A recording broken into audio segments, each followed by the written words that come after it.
Hello বন্ধুরা, সবাই কেমন আছো? আশা করি সবাই ভালো আছো, সুস্থ আছো। তো আমি অতটা খুব ভালো নেই, কারণ কি ওর শরীরটা খুব ভীষণ খারাপ। আমার হাজব্যান্ডের তো গ্যাসের প্রবলেম, আর গ্যাস সবারই, মানে গ্যাসের প্রবলেমটা সবারই ঘরে ঘরে, কিন্তু এর একটু মানে কি বলবো, 3বার হসপিটালাইজ হয়ে গেছে এই জন্য।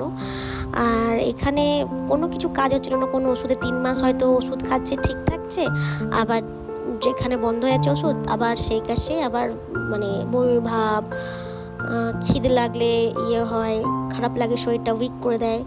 তো তাই ভাবলাম এবার হায়দ্রাবাদে চলে যাওয়া ভালো। তো হায়দ্রাবাদে এসি, এটা হসপিটালের বাইরেটা এত সুন্দর লাগছে মানে বলা নেই। তো হায়দ্রাবাদে এআইজি হসপিটালে গেছিলাম, সবচেয়ে বড় হসপিটাল, এটা এশিয়ার মধ্যে সবচেয়ে বড়।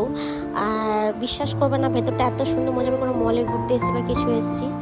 তো ওই ভিডিওটা করছে যেহেতু আজকে ওর রিপোর্ট করতে হবে, ডাক্তার দেখিয়ে দিয়েছে, অলরেডি রিপোর্ট করতে দিয়েছে, অনেক রকম রিপোর্ট,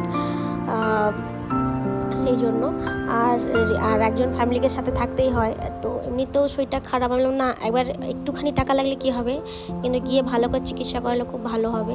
আর এখানে বিভিন্ন ধরনের মানুষ, মানে অন্য দেশ থেকেও আসছে, যেমন বাংলাদেশ, পাকিস্তান, আমি খালি দেখে মানে এত জন, আর ভিতরটা এত সুন্দর, মনে হবে না কোনো একটা হসপিটাল, মনে হবে কত সুন্দর জায়গাটা, দেখতেই পাচ্ছেন আপনারা, এতটা সুন্দর করে সাজানো গোছানো। আর অনেক হসপিটাল আবার নোংরা থাকে, কিচ কিচ এই ওই, কিন্তু খুব ভালো।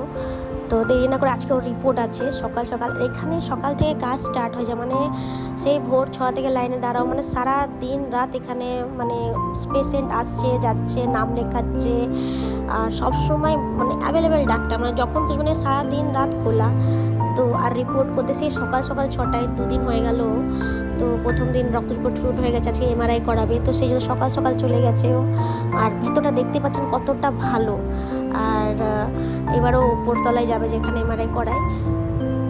অনেকে হায়দ্রাবাদে গেছেন বা অনেকে হায়দ্রাবাদে আছেন, আমাকে অবশ্যই কমেন্ট করে বলুন হায়দ্রাবাদে কোথায় জায়গা আছে ঘোরার। আমি একটা জায়গায় যাইনি, রামোজিস ফিল্ম সিটি এটা জানি, কিন্তু যতক্ষণ না শরীরটা ঠিক না হয়ে যায়, মানে যতক্ষণ না ডাক্তার না পুরোপুরি প্রেসক্রাইব করে দিক যে কী ওষুধ খেতে হবে, না ও রেস্টে থাকবে না কি থাকবে না। তো হায়দ্রাবাদ যখন আসা হয়েছে তখন একবার ঘোরা উচিত, তাই না? তো দেখা যাক, আসছি নেক্সট ব্লগে। আজকে এইটুকু, টাটা।